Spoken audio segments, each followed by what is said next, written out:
Hello friends, అందరికీ good morning. Friends, ఇవాళ అయితే మనం చీనా మొక్కలు అంటే ఆరెంజ్ మొక్కలు అయితే చూపిస్తున్నాను. ఈరోజు అయితే చూడండి, ఇవి మనకి పెట్టేసి 3 ఇయర్స్ అవుతుంది ఫ్రెండ్స్. అప్పుడే మనకి ఫోటో అనేది వస్తూ ఉంది కాయలు అయితే. ఈరోజు అయితే ఈ వీడియోలో ప్రతి ఒక్కటి ఎక్స్ప్లెయిన్ చేస్తాను మీకైతే. ఇదైతే పువ్వు చూస్తున్నారు కదా, ప్రతి ఒక్క గురించి చీనా బత్తాయి గురించి అయితే నేను ఎక్స్ప్లెయిన్ చేస్తాను ఈ వీడియోలో. ఫ్రెండ్స్, ఇవేమనుకుంటున్నారా, చెట్లు అయితే మనం ఇవి వేస్టేజ్ మొక్కలని వస్తాయి. ఇవైతే ఎందుకు వస్తాయంటే మనం మొక్కల్లో ప్యాకెట్లో నాటేటప్పుడు పెంచేటప్పుడు క్రాసింగ్ అనేది చేస్తామన్నమాట. వేరే రేషన్ కడ్డీ లేదంటే వేరే కడ్డీతో అయితే క్రాసింగ్ చేస్తాము. సో ఇవైతే వస్తాయన్నమాట. చూడండి, నేనైతే కట్ చేస్తున్నా ఫ్రెండ్స్.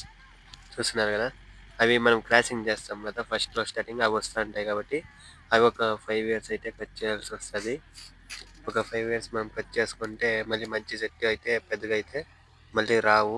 చూడండి, చూస్తున్నారు కదా, ఇవైతే మనం 2000 చెట్లు అయితే పెట్టేసాం ఫ్రెండ్స్. మొత్తం అయితే ఇవైతే మధ్యలో మొక్కజొన్న అయితే వేస్తున్నాం ఇవాళ. చూడండి, చూస్తున్నారు కదా, ఇదైతే వేస్టేజ్ మొక్కే మనకి క్రాసింగ్ వల్ల వచ్చినాయి. మనకి ఎలా తెలుస్తుందంటే ఇవి ముళ్ళు అయితే కనిపిస్తాయి, కాయలు అయితే రావు మనకి. చూడండి, ఇలా ముళ్ళు అయితే ఉంటాయి. సో మనం దాన్ని చూసేసి కట్ చేస్తుండాలి. చూస్తున్నారు కదా, ఇది మొత్తం అదే చెట్టే, ముళ్ళ చెట్టే.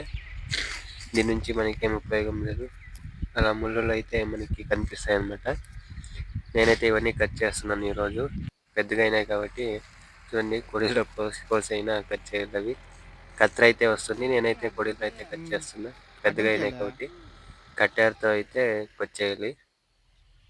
చూడండి ఫ్రెండ్స్, ఇది మనకి క్రాసింగ్ బుడంలో చేస్తారు కాబట్టి అక్కడైతే వచ్చింది ఇది. అక్కడ చూస్తున్నారు కదా, అది ఇదైతే వేస్టేజ్. అది చూడండి, ముళ్ళు మొత్తం ముళ్ళు ఉన్నాయి. ఇదైనా తీసేసి ఇది ఒక కాయలు కాసింది కదా, ఇదైతే మనకి మంచి సెట్ అని గుర్తిస్తాం మనం అయితే.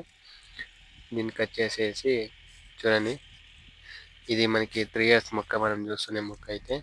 ఇదైతే మనం చూడండి, ఇదైతే మంచి మొక్క. ఇవి ఏంది రాలేదు, ఇది 3 ఇయర్స్ పైగా అవుతుంది కాబట్టి ఒక 3 అడుగులు లేదా 1.5 అడుగుకి కొమ్ములు అయితే వస్తాయి మనకి. చూడండి, ఇవైతే బాగా వచ్చింది మొక్క అయితే. దీంట్లో అయితే క్రాసింగ్ జరిగింది కానీ వేరే మొక్కలు అయితే రాలేదు. ఇలా ప్రతి మొక్కలు చూసుకోవాలి. చూడండి, ఇది చూస్తారు కదా, ఇది దీంట్లో కూడా లేదు. ప్రతి దాంట్లో రావు ఫ్రెండ్స్, అప్పుడప్పుడు క్లీన్ అయితే చేసుకోవాలి. ఇదైతే మనకి పర్ఫెక్ట్గా వచ్చిన మొక్క అయితే 3 ఇయర్స్ మొక్క ఇది. కాయలు అయితే వస్తున్నాయి మనకి, ఆరెంజ్ అయితే కాస్తున్నాయి. ఇవి చిన్న బత్తాయి అంటారంట. చూస్తున్నారు కదా, చాలా కాసాయి ఫ్రెండ్స్. మందైతే కొట్టినాం కాబట్టి మనకి క్రాప్ అయితే వదులుకున్నాం ఈసారి. అంతే బాగా వచ్చినాయి క్రాప్. అంటే ఇది రెడ్ సాయిల్ కాబట్టి మనకి క్రాప్ అనేది బాగా వస్తుంది ఫ్రెండ్స్. ఈ చెట్లు అయితే చూస్తున్నారు కదా, చెట్టు నిండా అయితే ఉన్నాయి. ఒక దాంట్లో అయితే 200 కాయలు అయితే కాస్తున్నాయి. నేనైతే కౌంట్ చేసా, ఒక 200, దాదాపు 200 వచ్చినాయి. చూస్తున్నారు కదా, ఇవైతే చిన్నవి, ఇంకా ఒక 3 months అయితే కావాల్సి వస్తుంది. ఇలా మధ్యలో వచ్చినవి చూసుకోవాలి ఫ్రెండ్స్. మనము ముందైతే కొట్టాలి అట్లకి. ప్రతి చెట్టు అయితే కాయలు అయితే మనకి బాగా వచ్చినాయి. చూడండి, ఇది చిన్న చెట్టు అయినా ఇన్ని కాయలు కాసింది చూడండి ఫ్రెండ్స్. అది కొమ్మలు అయితే వంగిపోయినాయి అనమాట. అవంతా మనం సపోర్ట్ ఇవ్వాల్సి వస్తుంది. ఎందుకంటే ఇంకా సైజ్ అనేవి ఎక్కువ వస్తాయి కాబట్టి సపోర్ట్ అయితే ఇవ్వాలి, చిన్న మొక్క కాబట్టి. చూడండి, ఇవైతే దాదాపు మనకి బయట అయితే లోకల్గా అయితే 50 రూపాయలు అయితే పోతున్నాయి. 50-60 దాకా అయితే పోతున్నాయి. చూస్తున్నారు కదా, చెట్లో కాయలు అయితే తక్కువ. ఇది ఇంకా ఎందుకు రాలే, పువ్వు అయితే కాస్తా ఉంది. చూడండి ఫ్రెండ్స్, ఇవైతే మనం 1000 చెట్లు 2000 చెట్ల వరకు పెట్టుకున్నాం ఫ్రెండ్స్.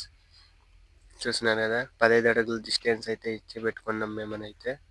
20 అడుగులు కూడా ఇవ్వచ్చు, కానీ మనం 15 అడుగులు పెట్టినాం అనమాట. మధ్యలో కొబ్బరి చెట్లు ఉన్నాయి కాబట్టి. ఇవైతే మనకి కేజీ వచ్చి 80 రూపాయలకు పోతాయి. వాటికి టన్ వచ్చి 80,000 వరకు ఉంటాయి ఫ్రెండ్స్ మనకి.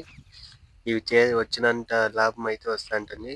ఇయర్కి 6 months ఒకసారి అయితే మనం క్రాప్ అయితే తీయాల్సి వస్తుంది. చూడండి, ప్రతి చెట్లో కాయలు అయితే 200 పైగా అయితే వస్తున్నాయి మనకైతే. ఇలాంటి ఏమైనా చీడ ఉంటే మనం అట్లయితే అవి ముందు అయితే కొట్టాల్సి వస్తుంది. చూస్తున్నారు కదా, మనకైతే రాలే. చెట్లు అయితే బాగా ఉన్నాయి. దీని నుంచే మనకి లాభమే ఫ్రెండ్స్. నీళ్ళు తక్కువ పెడతాము, నీళ్ళు తక్కువే కావాల్సింది వీటికి, నీళ్ళు ఎక్కువ అనేది ఏం లేదు. మనము వీక్ ఒకసారి వదిలినా సరిపోతాయి. సిస్టమ్ అయితే ఇంకా బాగుంటుంది. మనకి ఒక బెస్ట్ ఆప్షన్ అనుకోవచ్చు ఈ చీనా మొక్కలు. ఎవరికైనా ఏమైనా ఇంట్రెస్ట్ ఉంటే చూడండి, పెట్టేయకుంటే పెట్టండి. ఫ్రెండ్స్, మనమైతే ఛానల్ అయితే డెవలప్ చేయాలనుకుంటున్నా ఇంకా చాలా. ఉగాదికి అయితే 500 సబ్స్క్రైబ్లు అయితే నేను ఛాలెంజ్ చేసుకుంటున్నా. సంక్రాంతికి అయితే రాబోయే వీడియోస్ అయితే ఇంకా చాలా ఇంట్రెస్టింగ్గా ఉంటాయి అన్నమాట. నా ఛానల్ అయితే సబ్స్క్రైబ్ చేసుకోండి, like and share, bell activation చేసుకోండి ఫ్రెండ్స్. సంక్రాంతికి అయితే రానున్న వీడియోస్ అయితే మంచిగా వస్తాయని నేను కోరుకుంటున్నా. Thank you so much.